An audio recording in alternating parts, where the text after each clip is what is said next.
Welcome everyone to the AACA Museum Incorporated here at 161 Museum Drive in Hershey, Pennsylvania. My name is Bill Rothermel. I am the museum's secretary of its board of directors and the chairman of the museum's collection committee.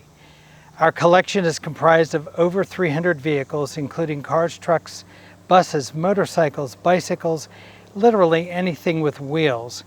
And all of the cars and trucks, etc., that you see in our collection have been donated by our generous membership. This particular car is another great vehicle in our collection, a 1940 Ford Deluxe Convertible.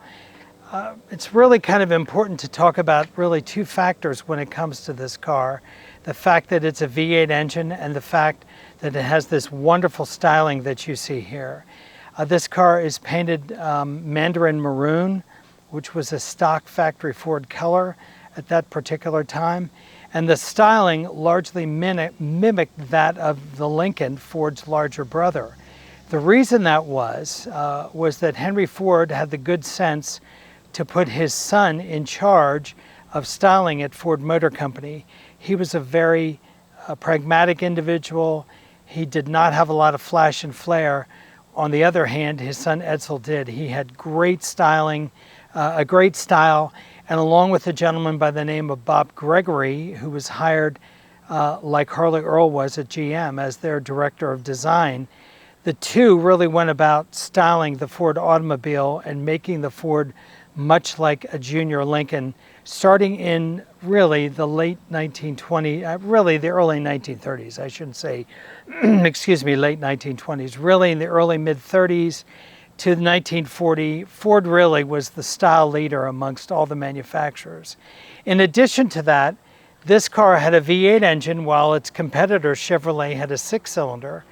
That really gave Ford an edge in the marketing of their automobiles because of the power. Chevrolet stuck with a six-cylinder engine through 1953.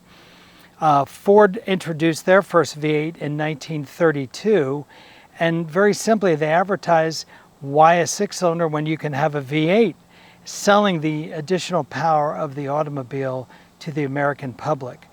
Ford continued to use this flathead V8 through 1953, which is ironic because 2 years later when Chevrolet introduced their first, I think I said earlier 53. Chevrolet built a six-cylinder through 1954, introduced its first V8 in 1955. That told a completely different story and history was once again rewritten. A great styling feature of this car are the sealed beam headlights, which were relatively new rather than the headlights that we were used to seeing in pods. They were part of the fender. They were adding to the streamlined look of the automobile. This is a very, very handsome automobile circa 1940. Once again, if you enjoyed this car, you'll enjoy many more at our collection. Again, at the AACA Museum Incorporated.